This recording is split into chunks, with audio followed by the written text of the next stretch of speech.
আসসালামু আলাইকুম প্রিয় দর্শক, অন্য মঞ্চের আলাপচারিতায় আপনাদের সকলকে স্বাগত জানাচ্ছি। আসসালামু আলাইকুম। এই স্বাধীন বাংলাদেশে বসে এত ত্যাগ তিতিক্ষার বিনিময়ে যে স্বাধীনতা, সেই মহান স্বাধীনতা নিয়ে তুচ্ছ-তাচ্ছিল্য করা, বিকৃতি করা, নানান রকম নিজস্ব ধ্যান ধারণার পাকিস্তানপন্থী কথা বলা, এটা কতটা ভয়ঙ্কর। এই ব্যারিস্টার শাহরিয়ার এই বাংলাদেশে বসেই সে হুমকি দিচ্ছে যে ৭১ সালে বাংলাদেশের স্বাধীনতা আসেনি।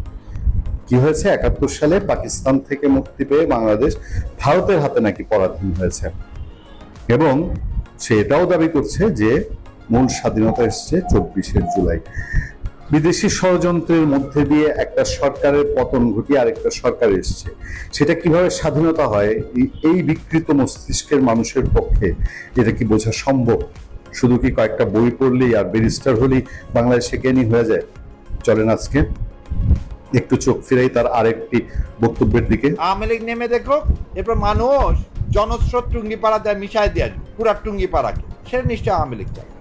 এই বোকা লোকটি বোধহয় বুঝতেও পারছে না যে তার ঘুমন্ত অবস্থার মধ্যে দিয়ে কিভাবে সারা দেশে আওয়ামী লীগ বের হয়ে গেছে। আওয়ামী লীগ একসাথে ৪৭ জায়গায় মিছিল করছে একদিনে দেশে। আওয়ামী লীগ ঢাকা শহরে মিছিল করছে, আওয়ামী লীগ মিছিল থেকে এখন পুলিশকে হুমকি তুমকি দিচ্ছে। আর সেই লোক যে গোপালগঞ্জে সদরে এনসিপি তাদের যে প্রিয় দল, তাদের যে ছাত্র যুব সংগঠন এনসিপি, সেই এনসিপি মিটিং করতে গিয়ে কি পরিণতি হয়েছে এটা তো বাংলাদেশের মানুষ বোধহয় ১০০ বছর ইতিহাসে ভুলবে না। সেখানে গিয়ে হম্বিতম্বি দেখানোর চেষ্টা, তাও খুব বেশি উস্কানি দিয়ে যে বক্তৃতা দিয়েছে তা না, সেই গোপালগঞ্জ থেকে তাদেরকে রক্ষা করার আসার জন্য সেনাবাহিনী মাঠে নামে। আজকে লাইভ অনুষ্ঠানে প্রশ্ন করছিলাম, যে যখন প্রশ্ন তুললাম যে এখন যদি গোপালগঞ্জে হাত দেয় তাহলে পরিণতি কি হবে, একজন দর্শক তখন বলছিলেন যে আগে তো সেনাবাহিনী উদ্ধার করে নিয়ে আসছে, এবার কে উদ্ধার করবে? গোপালগঞ্জের টুঙ্গিপাড়া এমন এক তীর্থস্থান বাংলাদেশে আওয়ামী লীগ সমর্থকদের জন্য। কি কি হতে পারে গোপালগঞ্জে যদি এখন এনসিপি বা ব্যারিস্টার শাহরিয়াররা কেউ হাত দেওয়ার নাম করে? এই এক পদ্মা সেতু পার হতে পারবে? গোপালগঞ্জ যেতে হলে তখন পদ্মা সেতু পার হয়ে যেতে হয়। এই এক পদ্মা সেতু পার হওয়ার পরে ওদের পারও হতে পারবে না, পদ্মা নদীতেই চুবায়া মরতে হবে প্রত্যেককে, অথবা তাদেরকে পুরোপুরি বাংলাদেশের সেনাবাহিনী যদি জনগণের সম্পূর্ণ বিপক্ষে দাঁড়ায়। কারণ গোপালগঞ্জ ভিন্ন জেলা। গোপালগঞ্জ দেখিয়ে দিয়েছে এনসিপি কে যখন তাড়ালো গোপালগঞ্জ থেকে, তখন গোপালগঞ্জে কিন্তু কোনো দলের ভেদাভেদ ছিল না। গোপালগঞ্জে বিএনপির সমর্থক যারা, তাদেরও ইগোতে লেগেছিল যে গোপালগঞ্জের মাটিতে গিয়ে গোপালগঞ্জের সন্তান শেখ মুজিবুর রহমান বা শেখ হাসিনা নিয়ে উস্কানিমূলক কথা বলবে, এটা গোপালগঞ্জের মানুষ মেনে নেয়নি। ফলে ওখানে বিএনপি, আওয়ামী লীগ, জাতীয় পার্টি সবাই মিলে, এবং সেখানে জামাতের অস্তিত্ব তো নাই বললেই চলে, সবাই মিলে প্রতিরোধ গড়ে তুলেছিল। সেই প্রতিরোধ এখন সর্বশক্তি নিয়েও যদি জামাত বা বিএনপির সমর্থক নিয়েও যদি গোপালগঞ্জে পাড়া দেয়, তাহলে এটা নিশ্চিতভাবে একটা গৃহযুদ্ধের দিকে যাবে। এবং তাদের যে তাদের মনের ভিতরে ভয়, যেই ভয় থেকে তারা ৩২ নাম্বার ভেঙেছে, সেই ভয়টা যে গোপালগঞ্জ নিয়ে, সে আজকে থেকে কত বছর আগে বঙ্গবন্ধুকে হত্যার পর তাকে গোপালগঞ্জে সমাহিত করাই হয়েছিল, যেন মানুষের মধ্যে সেই মৃত শেখ মুজিব যে শক্তিশালী হয়ে উঠবে সেটা যেন মানুষের মধ্যে ছড়িয়ে না পড়ে। ফলে গোপালগঞ্জে সমাহিত করা হলো। সেই গোপালগঞ্জের সমাধিস্থল থেকেই আওয়ামী লীগের স্পিরিট, সেই গোপালগঞ্জের সমাধিস্থলেই আওয়ামী লীগের লোকজন সেখানে গিয়ে শপথ করে, শপথ নিয়ে দলীয় কর্মকাণ্ড পরিচালনা করার শপথ নেয়, তারা শেখ হাসিনাকে ফিরে আনার শপথ নেয়। সেই গোপালগঞ্জ নিয়ে এখন দুঃস্বপ্ন দেখে ব্যারিস্টার শাহরিয়ারের মতো লোক। এবং ধানমন্ডি ৩২ যে ঘটনাটা ঘটেছিল, এখন যদি ধানমন্ডি ৩২ একই ঘটনা ঘটাতে চায়, তাহলে আগের মতো কি আর লোকবল পাবে? আগের মতো কি আর একেবারে বিনা চ্যালেঞ্জে সেখান থেকে সরে আসতে পারবে? গোপালগঞ্জ তো অনেক পরের কথা। আমাদের প্রধানমন্ত্রী তারেক রহমান সস্ত্রীক প্রথম বিদেশ সফর করলেন মালয়েশিয়া। সেখানে আমরা দেখলাম যে তারেক রহমানের স্ত্রী জোবায়দা রহমান মেরুন কালারের সালোয়ার কামিজ পরে বিদেশ সফর করছেন। এটা বাংলাদেশে একেবারে পরিপূর্ণভাবে একটা শিফট হয়ে গেল।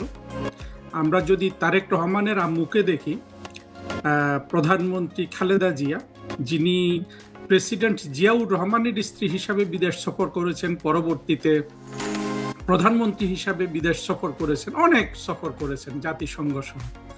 আমরা কিন্তু চোখ বন্ধ করেও কল্পনা করতে পারবো না যে খালেদা জিয়া আজকে জোবাইদা রহমান যে পোশাকে তার স্বামী প্রধানমন্ত্রী তারেক রহমানের সফরসঙ্গী হয়েছেন, সেই পোশাকে এমনকি খালেদা জিয়াও যে সফর করতে পারতো বিদেশে, সেটা আমাদের কল্পনাতেও আসে না।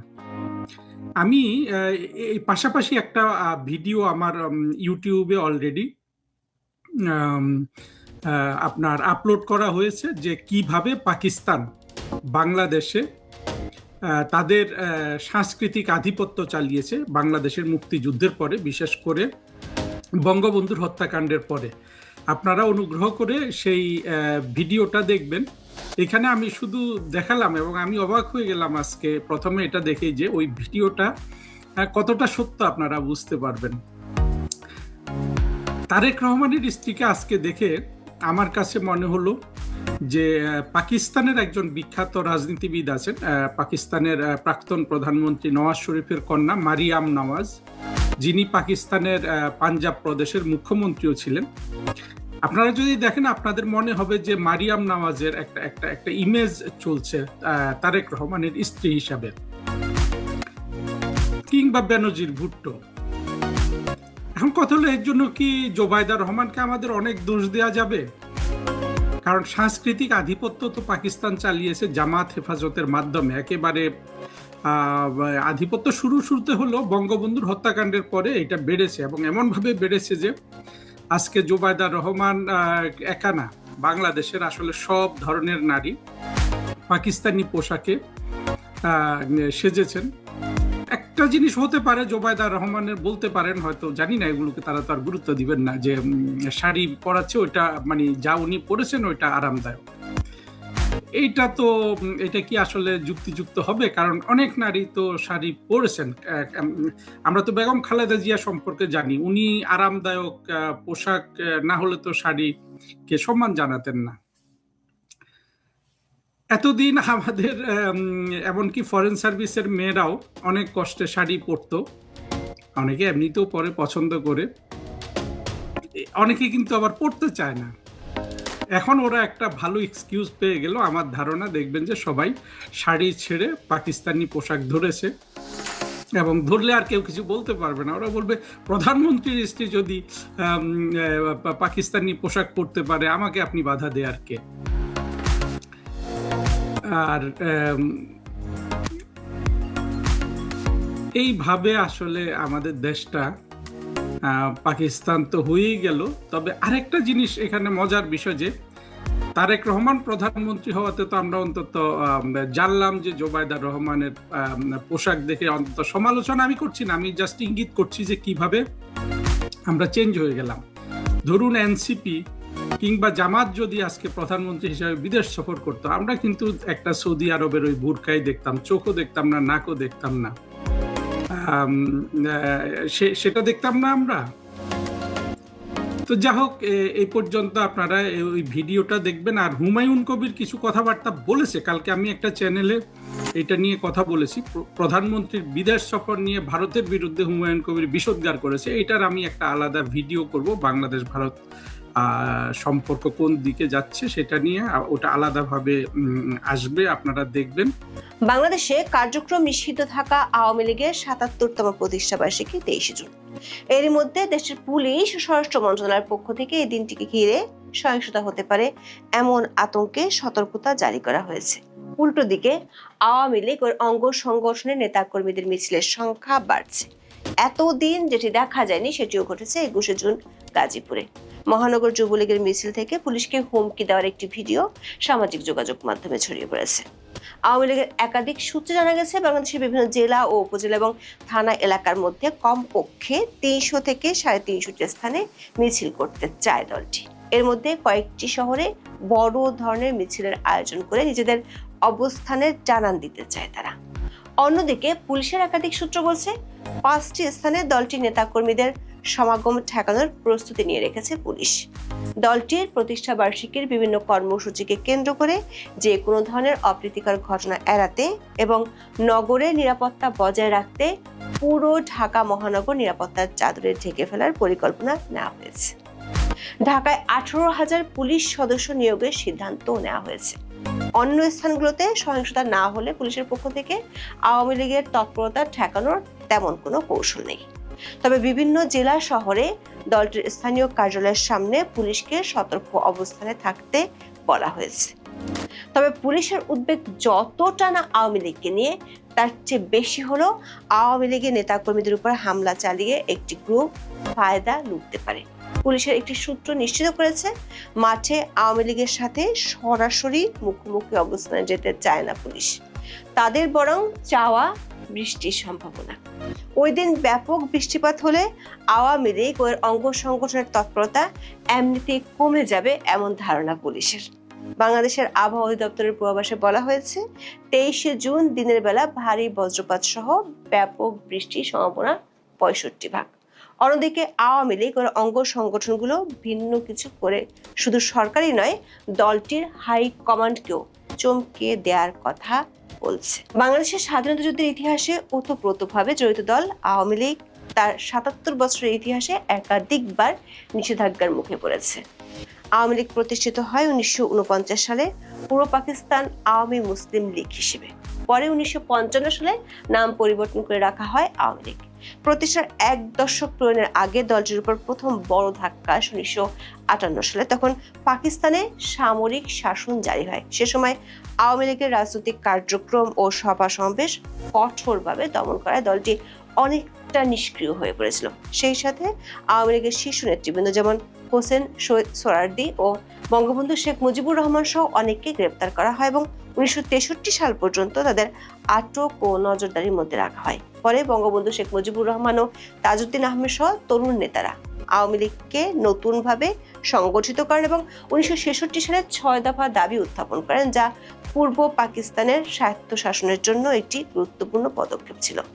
এই 6 দফার দাবিকে ঘিরে 1966 থেকে 1969 সাল পর্যন্ত দলটি নানাভাবে দমন-পীড়নের মুখে পড়েছিল।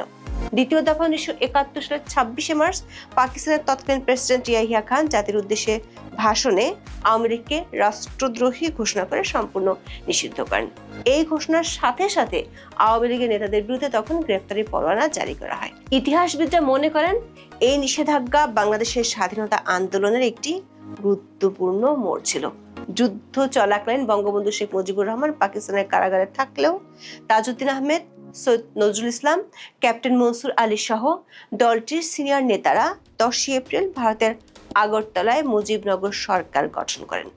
এই সরকার মূলত আওয়ামী লীগের নেতৃত্বাধীন সরকারই ছিল। এরপর ডিসেম্বরে পাকিস্তানি সেনাবাহিনী আত্মসমর্পণের পর আওয়ামী লীগের নেতারা ঢাকায় আসতে শুরু করেন।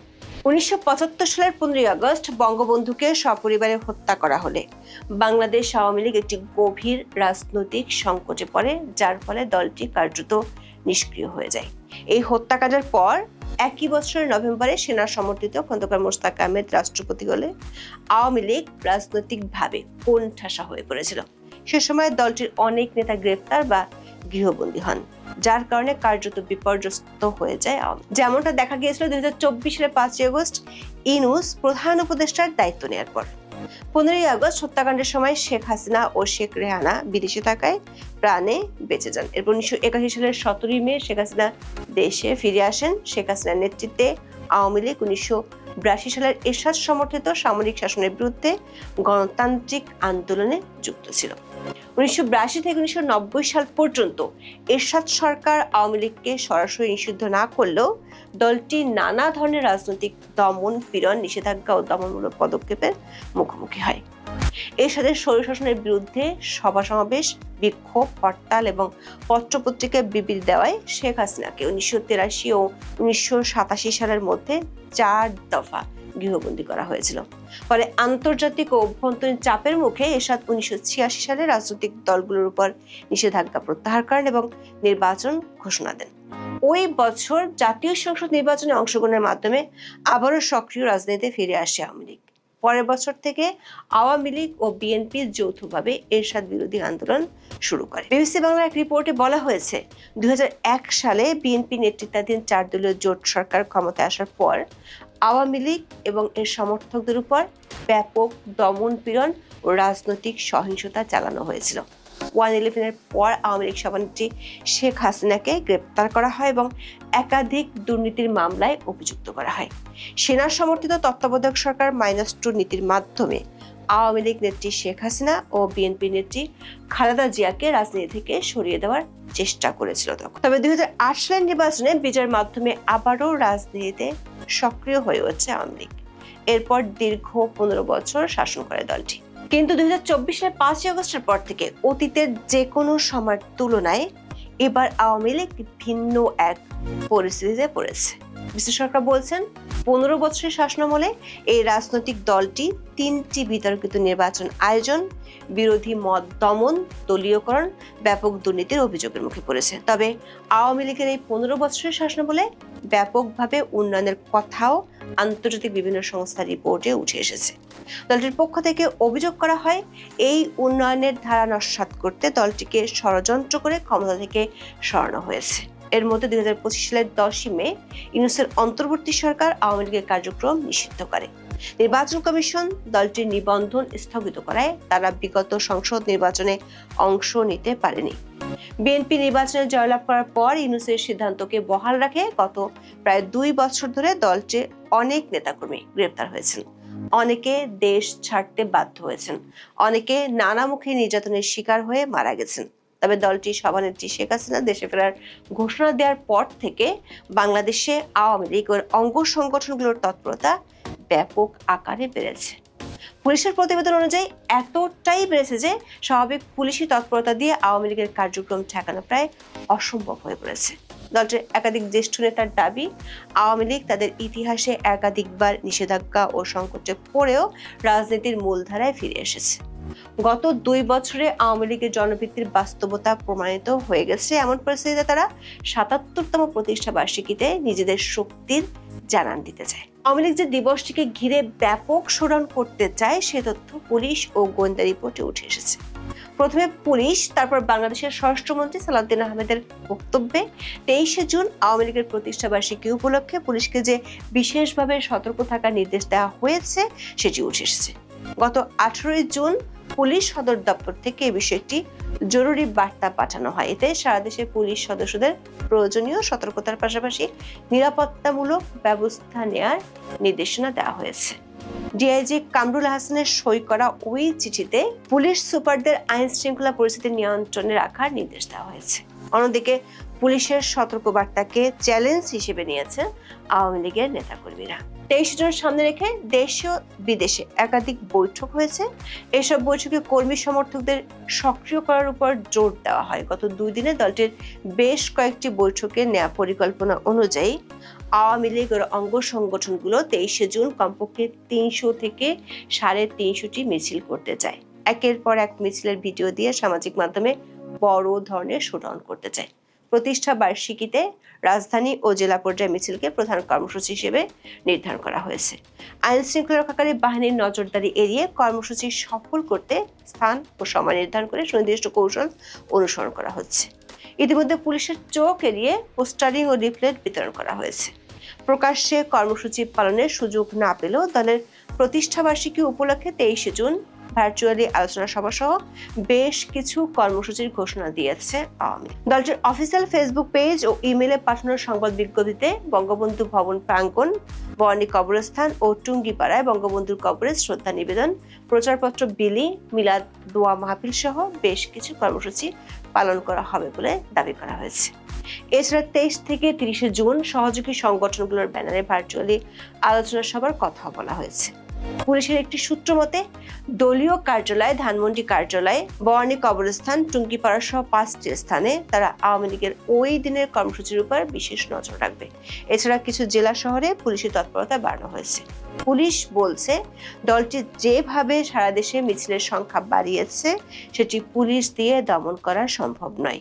21 জুন গাজীপুর মহানগরে যুবলীগের নেতাকর্মীরা মিছিল করেছেন। মিছিল থেকে পুলিশকে হুমকি দেওয়ার একটি ভিডিও রোববার সামাজিক যোগাযোগ মাধ্যমে ছড়িয়ে পড়ে। এই আশঙ্কা পুলিশের 18 জনের প্রতিবেদনে করা হয়েছিল। সেখানে বলা হয়েছিল দমনের চেষ্টা করলে পুলিশের উপর বিক্ষুব্ধ হয়ে উঠতে পারে দলটির নেতাকর্মীরা। তবে পুলিশের আশঙ্কা অন্যখানে। সেটি হলো আওয়ামী লীগের মিছিলকে কেন্দ্র করে একটি গ্রুপ দেশের পরিস্থিতি ঘোলাটে করে সরকারকে বিপদে ফেলতে চায়।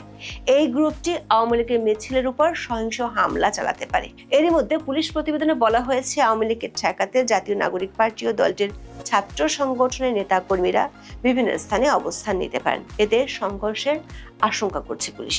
প্রতিষ্ঠাবার্ষিকীর বিভিন্ন কর্মসূচিকে কেন্দ্র করে যে কোনো ধরনের অপ্রীতিকর ঘটনা এড়াতে এবং নগরের নিরাপত্তা বজায় রাখতে পুরো ঢাকা মহানগর নিরাপত্তা চাদরে ঢেকে ফেলার পরিকল্পনা নেওয়া হয়েছে। রবিবার রাতে ডিএমপি সদর দপ্তর থেকে পাঠানো এক সংবাদ বিজ্ঞপ্তিতে এই তথ্য নিশ্চিত করা হয়েছে। ডিএমপি সূত্র জানায়, বিশেষ এই দিনটি উপলক্ষে রাজধানী জুড়ে 200টির বেশি কৌশলগত স্থানে পুলিশের বিশেষ পিকেট ও চেকপোস্ট ডিউটি পরিচালনা করবে।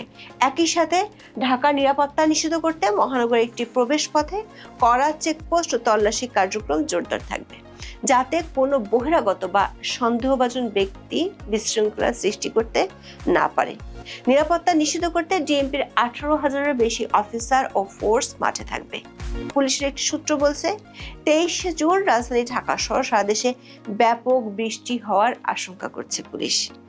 আবহাওয়ার পূর্বাভাসে বলা হয়েছে, ওই দিন ভারী বজ্রপাত হওয়ার সম্ভাবনা 65%। পুলিশের ধারণা, ব্যাপক বৃষ্টিপাত হলে আওয়ামী লীগের ওই দিনের কার্যক্রম খুব বেশি ফলপ্রসূ হবে না। 21 জুন বিজনেস স্ট্যান্ডার্ডের এক রিপোর্টে বলা হয়েছে, ব্যাপক আকারে বৃষ্টিপাতের শুরু হয়েছে। চলতি মাসে এই ধারা অব্যাহত থাকবে। তবে আওয়ামী লীগ নেতাদের দাবি, তারা যে কোনোভাবে বড় ধরনের শোডাউন করে দেখাতে চায়। আসসালামু আলাইকুম। এই যে হেডলাইনটা আমার সামনে, যে হেডলাইনটা, এই হেডলাইনটা আজকে বাংলাদেশের সমস্ত পত্রপত্রিকা, এবং এই কয়েকটা শব্দ 1, 2, 3, 4, 5, এই 5টা শব্দই আওয়ামী লীগ তো বলবো না, যুবলীগ বলা হচ্ছে। যুবলীগের একটা মিছিলকে আজকে ভাইরাল করে দিয়েছে। সামনে আসবি না, মাইরা ফালামু।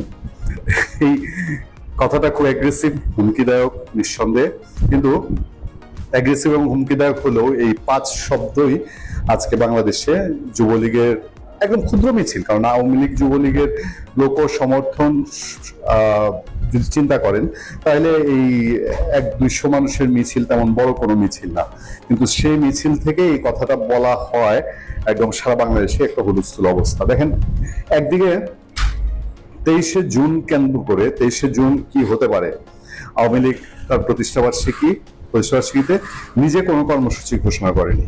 সোশ্যাল মিডিয়ায় বা কোনো প্ল্যাটফর্মে আওয়ামী লীগ কোনো কর্মসূচি দেয়নি। কর্মসূচি না দেওয়ার পরও তার এই 23শে জুনকে নিয়ে হই হই রই রই অবস্থা। কি হয়েছে, প্রতিপক্ষ, যদি বলি সরকার, যদি বলি বিএনপি, যদি বলি জামাতে ইসলামী, যদি বলি এনসিপি, তারা সকলেই এই 23শে জুন কিছু হবে না, আওয়ামী লীগ কিছু করতে পারবে না, ধর আওয়ামী লীগ কই, আওয়ামী লীগের খবর নেয়, আওয়ামী লীগ মাঠে নামতে পারবে না, কিন্তু তারাই কিন্তু নিজেদের প্রস্তুতি 23শে জুন নিয়ে নিচ্ছে। এই নিয়ে আমাদের আজকের আলোচনা। আমাদের আলোচনার সাথে থাকতে যারা এখনো সাবস্ক্রাইব করেননি, তাদেরকে আমাদের চ্যানেলটি সাবস্ক্রাইব করার জন্য অনুরোধ করছি। লাইক এবং কমেন্ট দিয়ে আমাদের পাশে থাকবেন। দর্শক, আওয়ামী লীগের এই মিছিল এখন শুধু আর মিছিলে নেই। আমি গত কয়েকদিন ধরেই বলছি, এখন আওয়ামী লীগ আর মুখ লুকিয়ে মিছিল করে না, এখন আর হেলমেট পরে মিছিল করে না, এখন আর মাস্ক পরে মিছিল করে না, তারা প্রকাশ্যে মিছিল করে যাচ্ছে। এবং যে এলাকায় মিছিল করছে সে এলাকায় আবার রিপিটেডলি মিছিল করছে। আজকের মিছিলটি যে জায়গার খবর, যে গাজীপুরের ঘটনা ঘটেছে, গাজীপুরে অসংখ্য মিছিল এই পর্যন্ত আওয়ামী লীগের হয়েছে। এটা ইউনূস আমলেও হয়েছে। ইউনূস আমলে প্রচন্ড, মানে রীতিমতো বলা যায় যে তারা একটা অপারেশন দাঁড়ি করিয়ে ফেলেছিল, অপারেশন ডেভিল হান্ট, এই গাজীপুরকে কেন্দ্র করে, এবং গাজীপুরে তারা আওয়ামী লীগ একবার ধ্বংস করে দিবে, এই তো তাদের উদ্দেশ্য ছিল। কিন্তু আলটিমেটলি কি হয়েছে, গাজীপুরে আওয়ামী লীগ ঘুরে দাঁড়িয়েছে সবার আগে। ওই অর্থে প্রকাশ্যে কর্মকাণ্ড করতে না পারলেও মিছিল কিন্তু এখন নানান ভাবেই হচ্ছে, পোস্টারিং হচ্ছে, মাইকিং হচ্ছে। এই খবরটার দিকে একটু চোখ দিই। সামনে আসবি না, মাইরা ফালামু কার্যক্রম নিষিদ্ধ যুবলীগের মিছিল থেকে পুলিশকে হুমকির অভিযোগ। চলুন আমরা কয়েক সেকেন্ড সেই ভিডিওটা দেখি।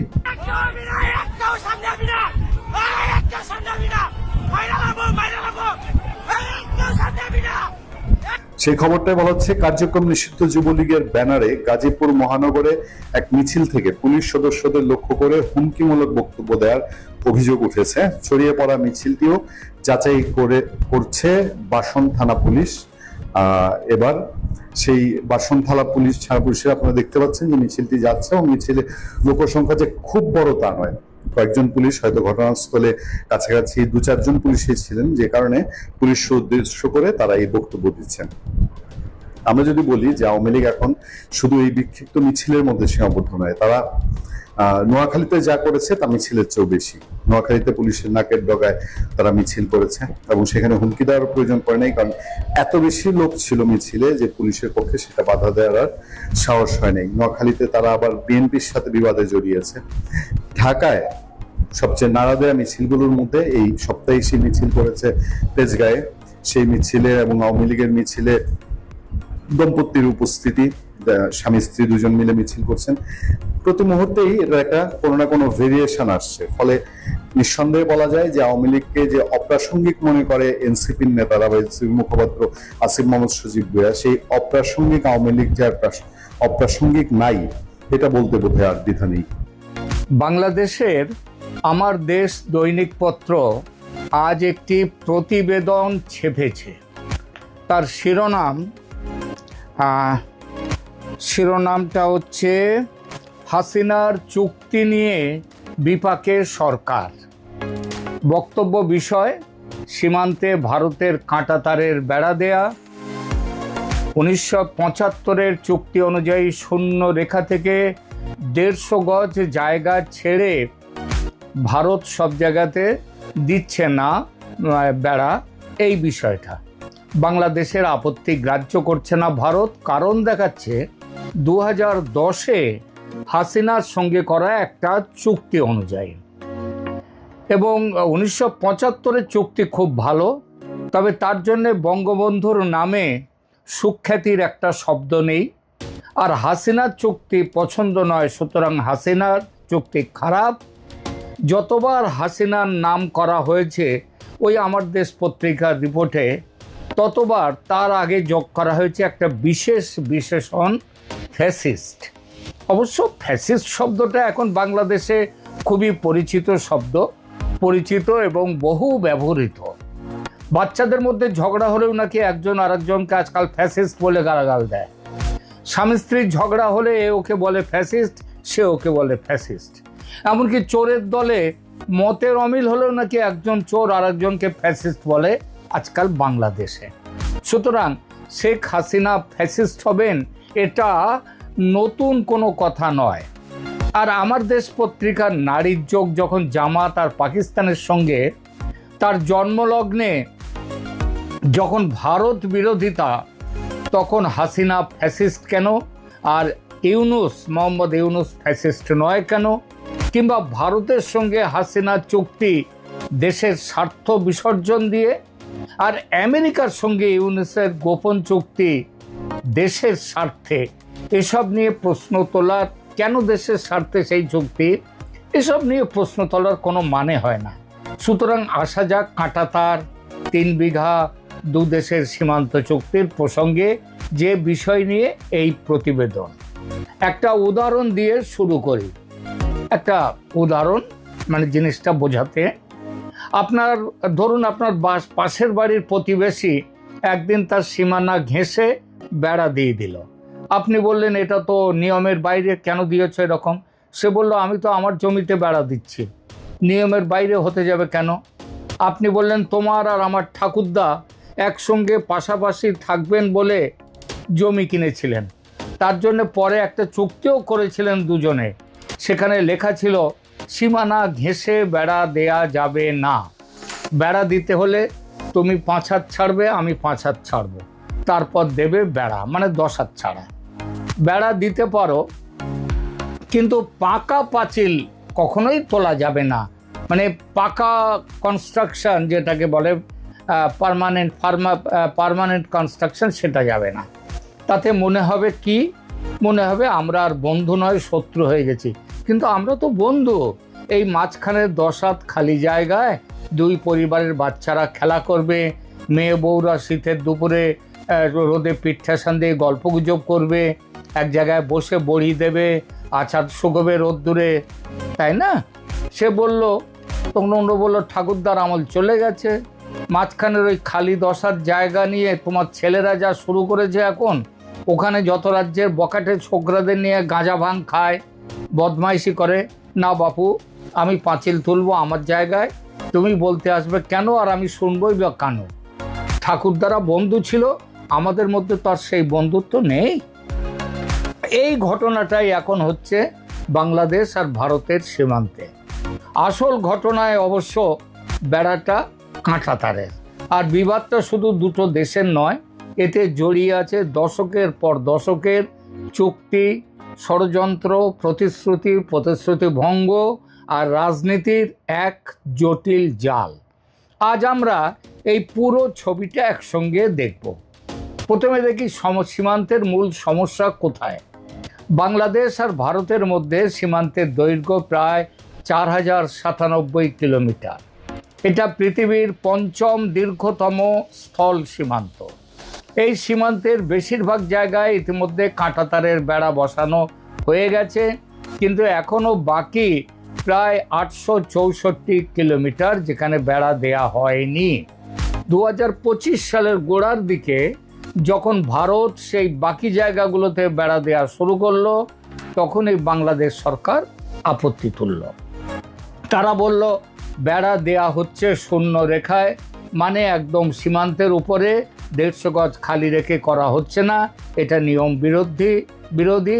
1974-75 সালের চুক্তিটা দেখো, কিন্তু মুজিবের সাথে ইন্দিরার চুক্তি দেখো, মুজিবের নামটা উচ্চারণ করছে না, কারণ তিনি ফ্যাসিস্টের বাবা এবং তিনি আবার পাকিস্তানের শত্রু। যাই হোক, ভারত বলল আমরা চুক্তি মেনেই তো ওই বেড়া দিচ্ছি। 2010-11 সালের চুক্তিটা দেখো, 2015 সালের চুক্তিটা দেখো। তখন প্রশ্ন উঠল কোন চুক্তি, কবে হয়েছিল, কি আছে সেই চুক্তিতে, সেটা বোঝার জন্য আমাদের একটু পেছনে যেতে হবে। চলুন পেছনে যাই। প্রথমে 1975 সালের চুক্তি নির্দেশিকা, সেটায় যাই। 1975 সাল, বাংলাদেশ সদ্য স্বাধীন হয়েছে। সীমান্ত ব্যবস্থাপনা নিয়ে দুই দেশের সীমান্তরক্ষী বাহিনী, ভারতের বিএসএফ আর তৎকালীন বাংলাদেশ রাইফেলস, বিডিআর ছিল তখন, মিলে একটা যৌথ নির্দেশিকা তৈরি করলো।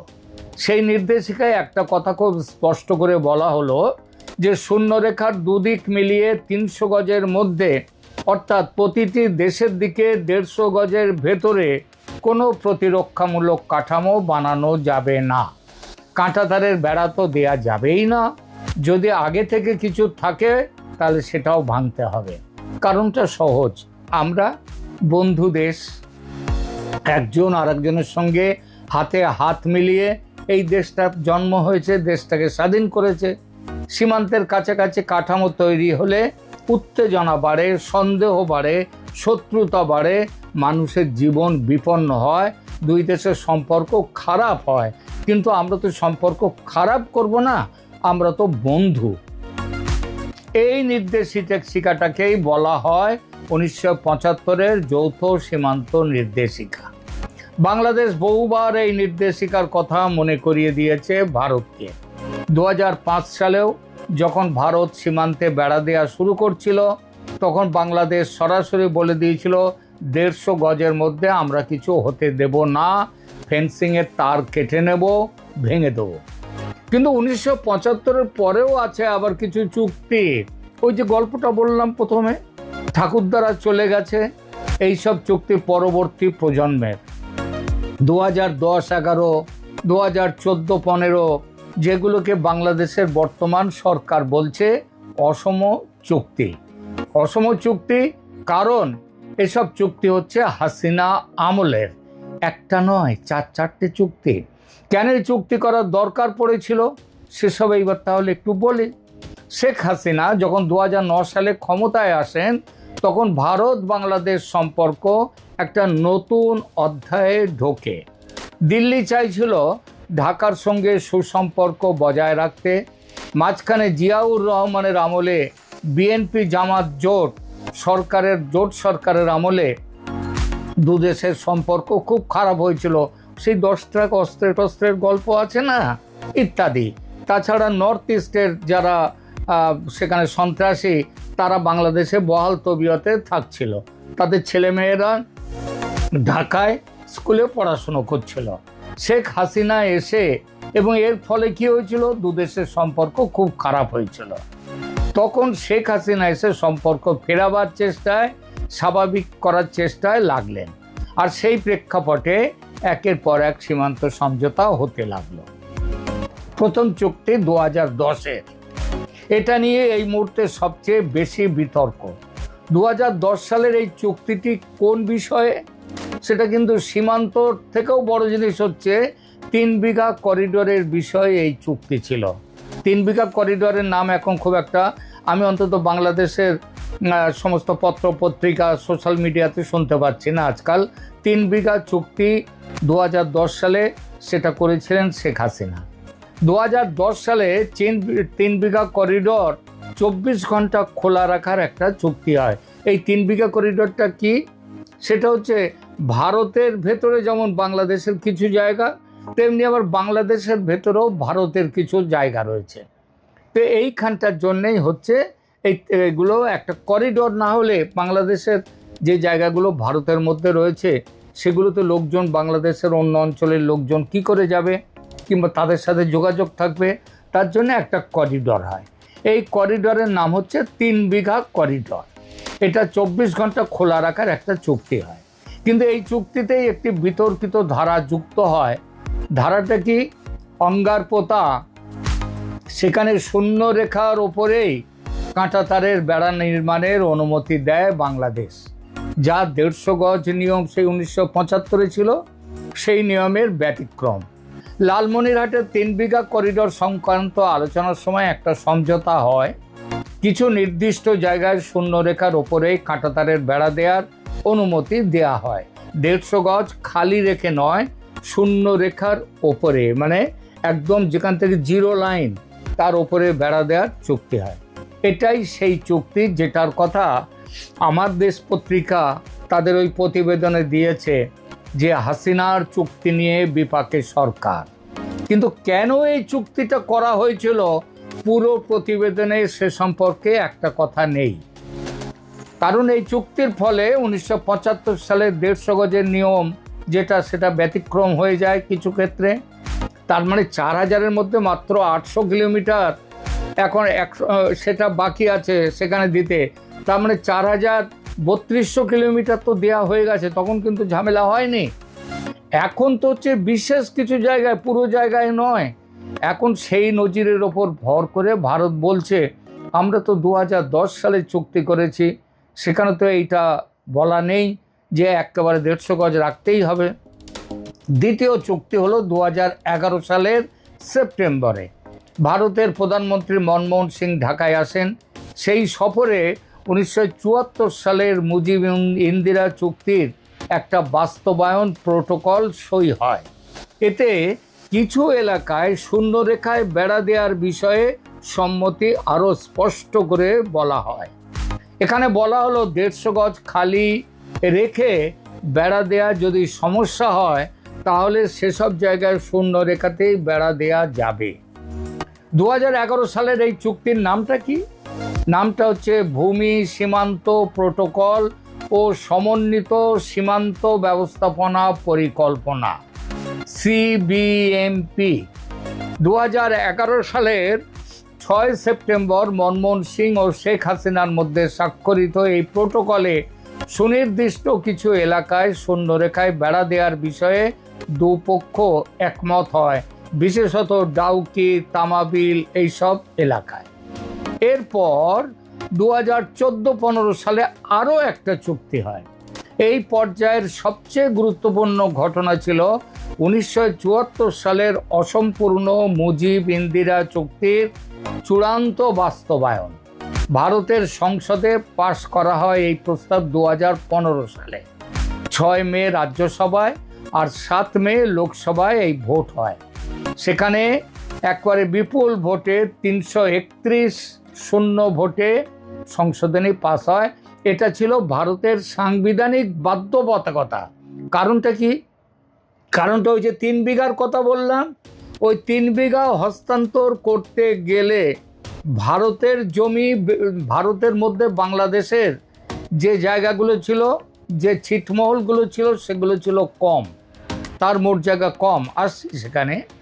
আর ভারতের যে জায়গাগুলো বাংলাদেশের ছিটমহল ছিল বাংলাদেশের ভেতরে, তাদের আয়তনটা বেশি। এর ফলে হলো কি, যখন হস্তান্তর হয় সেই হস্তান্তরের জন্য ভারতের জমি কমে যায়। তো ভারতের সংবিধানে আছে যে এখানকার যে জমি রয়েছে, এদের ভূমি, তার থেকে যদি অন্য কোনো দেশকে দিতে গেলে কিংবা তাদের সাথে চুক্তি হতে গেলে তার জন্য একটা সংসদের পাস করা চাই। তো এই জন্যে ছিটমহল বিনিময় হয় 31শে জুলাই 2015 মধ্যরাতে, আর 6 মে রাজ্যসভায় এবং লোকসভায় 7ই মে প্রস্তাব পাস হয় যে ভারতের জমি বেশি চলে যাচ্ছে, ওটা বাংলাদেশে চলে যাক। এইবার বলি কি বেশি, কারণ শেখ হাসিনা তো এই চুক্তি করেছেন। ভারতের 111টা ছিটমহল বাংলাদেশে ছিল, আর বাংলাদেশের 51টা ছিটমহল ভারতে ছিল। এইটা মানে বাংলাদেশের এটা ছিল জমির হিসেবে। বাংলাদেশ যখন ওর জায়গাটা নিয়ে নিল, অর্থাৎ বাংলাদেশের ভেতরে ভারতের ছিটমহলটা বাংলাদেশ নিয়ে নিল, আর ভারতের ভেতরে বাংলাদেশের ছিটমহলগুলো ভারত নিয়ে নিল। এর ফলে জমির হিসেবে বাংলাদেশ প্রায় 10,050 একর জমি বেশি পেয়ে গেল, যা আগের আলোচনায় আমি উল্লেখ করেছি। যদি বাংলাদেশ কম জমি পেত আর ভারত যদি বেশি জমি পেত, তাহলে আর দেখতে হতো না, হাসিনা আরও 10 গুণ বড় ফ্যাসিস্ট হয়ে যেতেন, আর ভারত আরও 10 গুণ বেশি প্রভুত্ববাদী হয়ে যেত। ভুল বললাম কি? প্রিয় দর্শক, এই বিষয়টাও কমেন্ট করে জানাবে। তার মানে ছিটমহলের যে লেনদেন হলো, বিনিময় হলো, তার ফলে জমির পরিমাণ 10,000 একর বেড়ে গেল বাংলাদেশে। বাংলাদেশের আয়তন 10,000 একর বেড়ে গেল। বাংলাদেশের অন্তর্বর্তী সরকারের স্বরাষ্ট্র উপদেষ্টা যখন ছিলেন জাহাঙ্গীর আলম চৌধুরী, তিনি বলেছেন 2010 থেকে 2023 সালের মধ্যে সীমান্তে ভারতের সঙ্গে অনেক অসম চুক্তি হয়েছে। বক্তব্য তার মানে হচ্ছে ভারতের লাভটা বেশি হয়েছে, বাংলাদেশের লাভ হয়নি। এই চুক্তিগুলোই নাকি সমস্যার কারণ। কিন্তু জাহাঙ্গীর চৌধুরী তিনি এটা ভেবে দেখেননি যে চুক্তি করতে গেলে, এই চুক্তি যদি না হতো তাহলে দহগ্রাম, আংরাপোতা, এই জায়গাগুলো এতদিন সেখানকার মানুষরা ভারত ঘেরা এলাকায় বিচ্ছিন্ন থাকত। তাদেরকে নিয়ে আসার চুক্তি করে বাংলাদেশ 10,000-এর ওপরে একরের বেশি জমি পেয়ে গেল।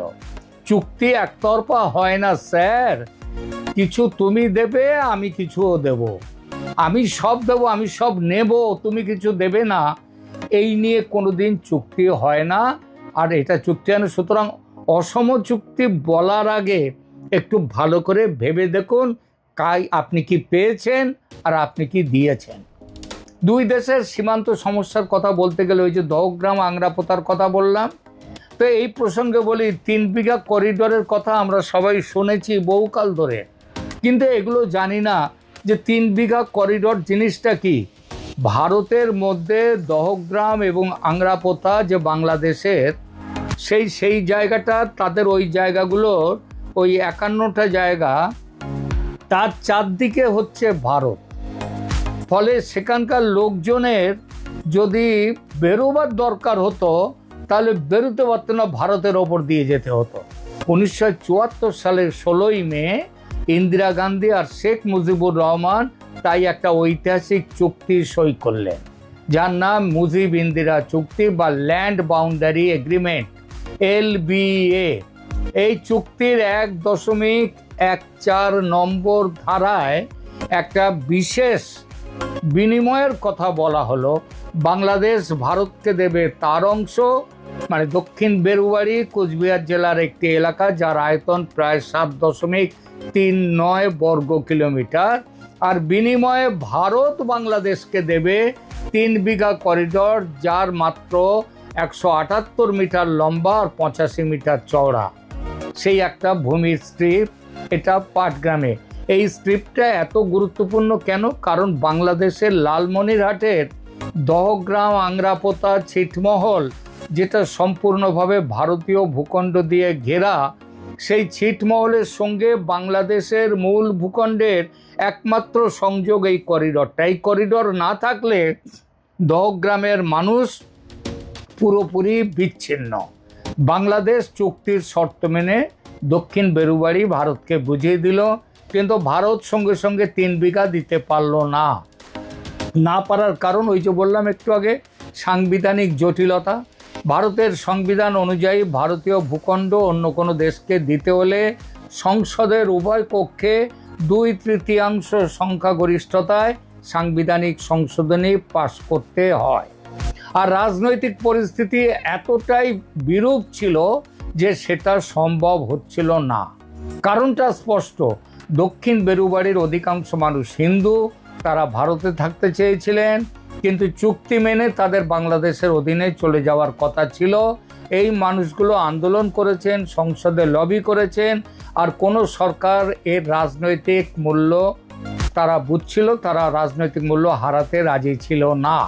ফলে 18 বছর কেটে গেল, 3 বিঘা মেলেনি। 1992 সালে কিছুটা সমাধান হলো, কিন্তু অর্ধেক। এই করিডোরটা বাংলাদেশকে চিরস্থায়ী ইজারায় দেয়া হলো, মানে বাংলাদেশ ব্যবহার করতে পারবে, কিন্তু মালিকানা থাকবে জায়গাটার ভারতের। আর সেই করিডোর খোলা থাকতো কতক্ষণ?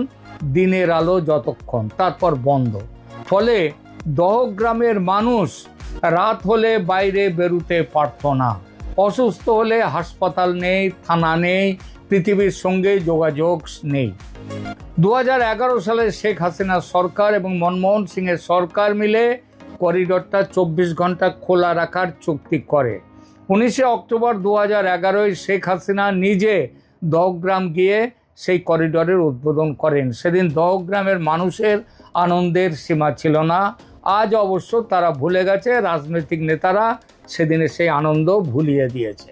কিন্তু গল্প তো শেষ হলো না, শেষ হলো আরও বছর, প্রায় 3-4 বছর পরে। শেখ হাসিনা ও নরেন্দ্র মোদীর মধ্যে একটা চুক্তি এই সমস্যা একেবারে মিটিয়ে দিল। ছিটমহল বিনিময় হলো এবং বাংলাদেশের প্রাপ্তি, আগেই বলেছি, এই প্রাপ্তিটা প্রায় 10,000 একর জমি বেশি পেয়েছে বাংলাদেশ।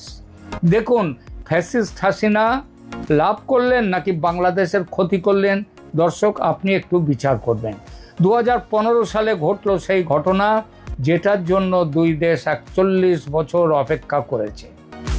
7ই মে 2015 ভারতের লোকসভা, আগে বললাম ওই 331 ভোটে পাশ করে দিল ভূমি সীমান্ত চুক্তির সংশোধনী। এরপর রাজ্যসভাও পাশ করলো সেই বিল। 1974 সালের মুজিব ইন্দিরা চুক্তি অবশেষে বাস্তবে কার্যকর হলো 31 জুলাই 2015 মধ্যরাতে।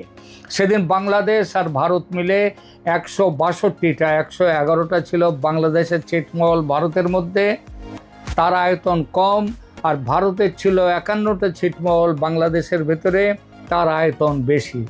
এর যখন বিনিময় হলো 10,000 একর জায়গা বেশি পেয়ে গেল বাংলাদেশ। এটা পৃথিবীর ইতিহাসে অন্যতম বৃহত্তম ছিটমহল বিনিময়। হিসেবটা তাহলে বুঝে গেলেন তো হিসাবটা? বাংলাদেশ তাহলে জমির পরিমাণে বাংলাদেশ পেল 17,160 একর, আর ভারত পেল 7,100 একর, মানে 10,060 একর জমি ভারতের, 10,050 একর 60 একর জমি বেশি পেল বাংলাদেশ। এটাই সেই কারণ, যে কারণে ভারতের সংসদে এই চুক্তি পাস করাতে এত সময় লেগেছিল। কিন্তু সমাধান আজকে আর ওই 3 বিঘা করিডোরের সমস্যা নেই। সীমান্তের খোলনলচের গল্পটা তাহলে পেলেন। তাহলে বর্তমান বিরোধ এবং সেই বিরোধ কারা তৈরি করছে সেটা আপনি বিচার করুন। ভারত এখন সেই 864 কিলোমিটার বাকি সীমান্তে বেড়া দেওয়া শুরু করেছে, আর সেই বেড়া অনেক জায়গায় শূন্যরেখার ওপরে বা খুব কাছে দেয়া হচ্ছে। এটা তো ওই 2010-11 এই সব চুক্তিতে তো সেগুলো মেনে নেওয়া হয়েছে। বাংলাদেশ বলছে এটা 1975 সালের নির্দেশের লঙ্ঘন। ভারত বলছে না, আমরা হাসিনার সঙ্গে যে চুক্তি করেছিলাম সেটা মেনেই করেছি এবং সেটা মেনেই এখন বেড়া দিচ্ছি। আর এখানেই আসল রাজনৈতিক প্রশ্ন। বাংলাদেশের অন্তর্বর্তী সরকার এই চুক্তিগুলোকে অসম বলছে, তারা চাইছে এগুলো বাতিল হোক। তার মানে ভারত চুক্তি বিরোধী কাজ করছে, কথা তারা বলছে না, তারা চাইছে বাতিল হোক চুক্তি। তাহলে কি বাতিল হবে? চুক্তি বাতিল হলে ওই 3 বিঘা দহগ্রাম আংরাপোতা যে ছিটমহল বিনিময়, সেগুলোও বাতিল করতে হবে। কূটনৈতিক বাস্তবতা হলো দ্বিপাক্ষিক চুক্তি বাতিল করা ততটা সহজ নয় যতটা বক্তৃতায় দেয়া যায়। ভারত বলেছে আমরা সব প্রোটোকল মেনে চলছি, সুতরাং আমরা আমাদের জায়গায় শূন্য রেখার উপরেও যদি দিতে হয় আমরা দেব। প্রিয় দর্শক, শুনলেন চুক্তির কথা, শুনলেন সীমান্তে বেড়া দেয়া নিয়ে যে ঝামেলা চলছে তার কথা। এবার আপনি বলুন, হাসিনা আমলের চুক্তিগুলো নিয়ে প্রশ্নটা, যে এগুলো যে প্রশ্ন উঠছে, এগুলো কি সত্যিই অসম? এগুলো কি সত্যি বাংলাদেশের স্বার্থ বিরোধী, নাকি ভূ রাজনৈতিক বাস্তবতায় এটা এই রকম ছোটোখাটো আপোষ, এই আপোষ করতেই হয়, আর সে আপোষে তো বাংলাদেশের লোকসান হয়নি? এই প্রশ্নের উত্তর রাজনৈতিক বিশ্লেষকরা ভিন্নভাবে দেবেন, কারণ তারা তাদের মতো করে বাংলাদেশের আমার দেশ যেমন দিয়েছে তেমনই দেবে। এই বিষয়ে আপনি কি ভাবছেন কমেন্ট করে জানান।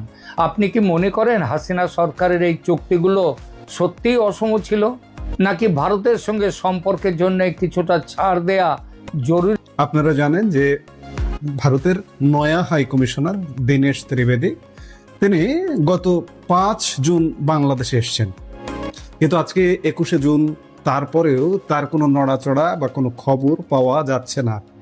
কিন্তু আজকে খবর পাওয়া গেল যে আগামী 25 তারিখ 25শে জুন তিনি বাংলাদেশের মহামান্য রাষ্ট্রপতির নিকট তার পরিচয়পত্র পেশ করবেন।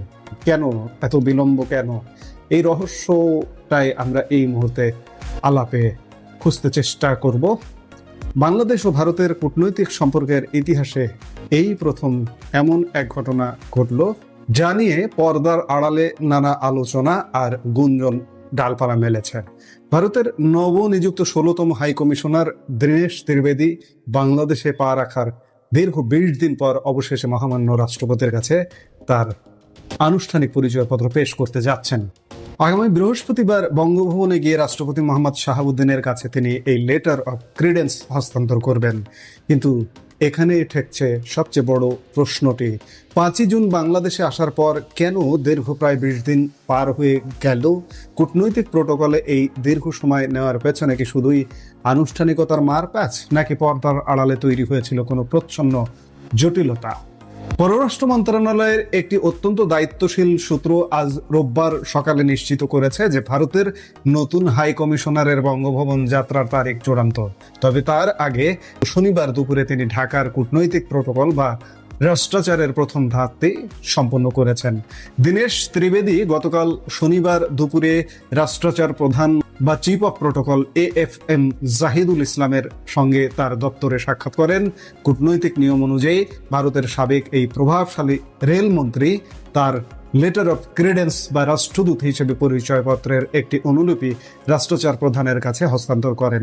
এখানেই শেষ নয়, দুই দেশের কূটনৈতিক সূত্রগুলো নিশ্চিত করেছে যে এই দাপ্তরিক আনুষ্ঠানিকতা শেষ করেই তিনি সরাসরি ছুটে যান রাষ্ট্রীয় অতিথি ভবন পদ্মায়। সেখানে তিনি বাংলাদেশের পররাষ্ট্র সচিব আসাদ আলম সিয়ামের সঙ্গে একটি সৌজন্য সাক্ষাৎ করেন। অর্থাৎ দাপ্তরিকভাবে তিনি ঢাকার পররাষ্ট্র প্রশাসনের শীর্ষ কর্তাদের সাথে তার প্রাথমিক যোগসূত্রটি স্থাপন করে ফেলেছেন, তাও সেটি বলা যায় তিনি দেশে আসার 15 দিন পরে। এখন প্রশ্ন হলো, এই 20 দিনের ব্যবধান কি সাধারণ কোনো বিষয়? চলুন এর গভীরতা বুঝতে আমরা একদম সাম্প্রতিক আরেকটি উদাহরণ দেখি। চলতি বছরের জানুয়ারি মাসে যুক্তরাষ্ট্রের নতুন রাষ্ট্রদূত হিসেবে বাংলাদেশে এসেছেন ব্রেন্ট ক্রিস্টেনসেন। টাইমলাইনটি খেয়াল করুন। তিনি 12ই জানুয়ারি তারিখে ঢাকায় এসে পৌঁছান। ঠিক তার 3 দিন পর অর্থাৎ 15ই জানুয়ারি তিনি বঙ্গভবনে গিয়ে মহামান্য রাষ্ট্রপতির কাছে পরিচয়পত্র পেশ করেন। ক্রিস্টেনসেনও কিন্তু প্রথমে রাষ্ট্রচার প্রধানের কাছে অনুলিপি দিয়েছিলেন এবং পরে পররাষ্ট্র সচিব আসাদ আলম সিয়ামের সাথেও দেখা করেছিলেন। আমেরিকার রাষ্ট্রদূতের ক্ষেত্রে যে প্রক্রিয়াটি সম্পন্ন হতে সময় লেগেছিল মাত্র 3 দিন, ভারতীয় হাই কমিশনারের ক্ষেত্রে সেই একই প্রক্রিয়ায় কেন 20 দিন লেগে গেল? এই দীর্ঘসূত্রিতায় দুই দেশের দর্শক এবং বিশ্লেষকদের মনে গভীর কৌতূহলের জন্ম দিয়েছে। এই ঘটনাটিকে আরো আকর্ষণীয় করে তোলে দীনেশ ত্রিবেদীর নিজস্ব প্রোফাইল। গত এপ্রিলে ভারত সরকার তাকে ঢাকার 16তম হাই কমিশনার হিসেবে নিয়োগ দেয়। দুই প্রতিবেশী দেশের দীর্ঘ কূটনৈতিক সম্পর্কের ইতিহাসে এটি একটি নজিরবিহীন ঘটনা, কারণ ভারত এবারই প্রথম কোনো পেশাদার আমলা বা ক্যারিয়ার ডিপ্লোম্যাটকে না পাঠিয়ে একজন ঝানু রাজনীতিবিদ ও সাবেক কেন্দ্রীয় মন্ত্রীকে হাই কমিশনার করে বাংলাদেশে পাঠিয়েছে। তিনি 5ই জুন পশ্চিমবঙ্গ থেকে স্থল সীমান্ত দিয়ে বাংলাদেশে প্রবেশ করেন। একজন হাই প্রোফাইল রাজনৈতিক ব্যক্তিত্ব যখন কূটনৈতিক মিশনের প্রধান হয়ে আসেন, তখন তার প্রতিটি পদক্ষেপের রাজনৈতিক গুরুত্ব থাকে অপরিসীম। তাহলে কি এই 20 দিনে তিনি ঢাকার রাজনৈতিক হাওয়া ও মাঠ পর্যায়ের পরিস্থিতি পর্যবেক্ষণ করছিলেন, নাকি এর পেছনে দিল্লির অন্য কোনো রণকৌশল রয়েছে? দর্শক, এই বিলম্বের রহস্য বুঝতে হলে আমাদের একটু পেছনে ফিরে তাকাতে হবে এবং দিল্লির সাউথ ব্লকের একটি ঘটনা পর্যালোচনা করতে হবে। ভারতের মাটিতে বাংলাদেশের বর্তমান হাই কমিশনার রিয়াজ হামিদুল্লাহ দায়িত্ব গ্রহণের ক্ষেত্রেও কিন্তু আমরা এই পরিচয়পত্র পেশের এক অদ্ভুত বিলম্ব দেখেছিলাম। রিয়াজ হামিদুল্লাহ 2025 সালের এপ্রিলের প্রথম সপ্তাহে দিল্লিতে পৌঁছান এবং বাংলা নববর্ষের সাথে মিল রেখে 14 এপ্রিল আনুষ্ঠানিকভাবে তার কার্যভার গ্রহণ করেন। তার পরিচয়পত্র পেশ করার প্রাথমিক তারিখ নির্ধারিত ছিল 2025 সালের 15ই মে। খেয়াল করুন, এপ্রিলের প্রথম সপ্তাহে তিনি গিয়েছেন, কিন্তু ভারতের রাষ্ট্রপতি দ্রৌপদী মুর্মুর নিকট পরিচয়পত্র পেশের সময় ছিল বা তারিখ ছিল 15ই মে, সেটিও প্রায় 1 মাসের বেশি সময় পর। কিন্তু এক চরম নাটকীয়তায় নির্ধারিত সময়ের মাত্র 3 ঘন্টা আগে ভারতের পররাষ্ট্র মন্ত্রণালয় থেকে একটি বার্তার মাধ্যমে সেই অনুষ্ঠানটি স্থগিত করা হয়, যার সুনির্দিষ্ট কোনো কারণ তখন জানানো হয়নি, আজও আমরা জানতে পারিনি। পরবর্তীতে 15ই মের পরিবর্তে 29শে মে রাষ্ট্রপতি দ্রৌপদী মুর্মুর কাছে তিনি পরিচয়পত্র পেশ করতে পারেন। তাহলে চিন্তা করুন, এপ্রিলের ফার্স্ট উইকে তিনি দিল্লিতে গেছেন এবং মের 29 তারিখে তিনি রাষ্ট্রপতির কাছে পেশ করেছেন তার পরিচয়পত্র। 1.5 মাসেরও বেশি, প্রায় 2.25 মাস পরে তিনি পরিচয়পত্র পেশ করতে পেরেছেন। অর্থাৎ সেখানেও প্রক্রিয়াটি যথেষ্ট বিলম্বিত হয়েছিল। কূটনৈতিক বিশ্লেষকরা অনেকেই মনে করেন এবার ঢাকার দীনেশ ত্রিবেদীর এই 20 দিনের অপেক্ষা হয়তো দিল্লির ঘটনারই একটি প্রোটোকলগত পারস্পরিক ভারসাম্য বা রেসিপ্রোসিটি। এই যে পরিচয়পত্র পেশ বা সংশ্লিষ্ট দেশে গিয়ে দায়িত্ব গ্রহণ, এগুলো নিয়ে ডিপ্লোম্যাটিক আইন আসলে কি বলে? কূটনৈতিক নিয়ম অনুযায়ী একটি মিশন প্রধানের দায়িত্ব গ্রহণ এবং রাষ্ট্রপতির কাছে পরিচয়পত্র পেশ করার মধ্যে একটি স্পষ্ট এবং সুনির্দিষ্ট আইনি পার্থক্য রয়েছে। কার্যভার গ্রহণ, একজন দূত সংশ্লিষ্ট দেশে পৌঁছানোর পর থেকেই তার দাপ্তরিক কার্যক্রম ও মিশন পরিচালনা শুরু করতে পারেন। যেমনটা রিয়াজ হামিদুল্লাহ দিল্লিতে পৌঁছেই এপ্রিলের প্রথমে পৌঁছেই তিনি 14 এপ্রিল বা 1 বৈশাখে দায়িত্ব পালন করতে শুরু করেছেন, কিন্তু তারও প্রায় 1.5 মাস পরে তিনি রাষ্ট্রপতির নিকট পরিচয়পত্র পেশ করেছেন। আবার দেখুন, দীনেশ ত্রিবেদী এসছেন ঢাকায় 5ই জুন। দীনেশ ত্রিবেদী আসবার পরেও আমরা ইন্ডিয়ান হাই কমিশনে ভারপ্রাপ্ত হাই কমিশনের খবর শুনেছি। বিশেষ করে প্রধানমন্ত্রী তারেক রহমানের উপদেষ্টাকে নিয়ে দিল্লিতে যে জটিলতা তৈরি হলো, সেই জটিলতার প্রেক্ষিতে বাংলাদেশের পররাষ্ট্র মন্ত্রণালয় কিন্তু দীনেশ ত্রিবেদীকে ডাকেননি, ডেকেছে কাকে? ভারপ্রাপ্ত হাই কমিশনারকে। তাহলে আমরা এই ঘটনাটা থেকে ধরে নিতে পারি যে দীনেশ ত্রিবেদী দায়িত্ব নেননি তখনও, বা এখনো নিয়েছেন কিনা সেটিও পরিষ্কার নয়। হয়তো এমনটা হতে পারে যে রাষ্ট্রপতির সাথে পরিচয়পত্র পেশ করে আনুষ্ঠানিকভাবে তিনি দায়িত্ব গ্রহণ করবেন, কারণ রাষ্ট্রপতির কাছে অফিসিয়াল পরিচয়পত্র বা লেটার অফ ক্রেডেন্স পেশ করার মাধ্যমে একজন বিদেশি দূত সেই দেশে পূর্ণাঙ্গ ও আনুষ্ঠানিক রাষ্ট্রীয় স্বীকৃতি লাভ করেন। তাহলে এই ঘটনার প্রেক্ষিতে মনে হচ্ছে যে দীনেশ ত্রিবেদী আনুষ্ঠানিক স্বীকৃতি লাভের পরেই কি দায়িত্ব গ্রহণ করবেন বা করছেন। কাজে আগামী বৃহস্পতিবার যখন দীনেশ ত্রিবেদী বঙ্গভবনের দরবারে দাঁড়াবেন, তখন এই 20 দিনের আনুষ্ঠানিক পর্বের অবসান ঘটে দুই দেশের সম্পর্কে একটি সম্পূর্ণ নতুন ও আনুষ্ঠানিক রাজনৈতিক অধ্যায়ের সূচনা হবে। কোনো দৃশ্যমান বড় জটিলতা না থাকলেও এই 20 দিনের অপেক্ষা প্রমাণ করে যে ভারত বাংলাদেশ সম্পর্কের প্রতিটি প্রোটোকল এখন কতটা সূক্ষ্ম ও ওজন মেপে পরিচালনা করা হচ্ছে।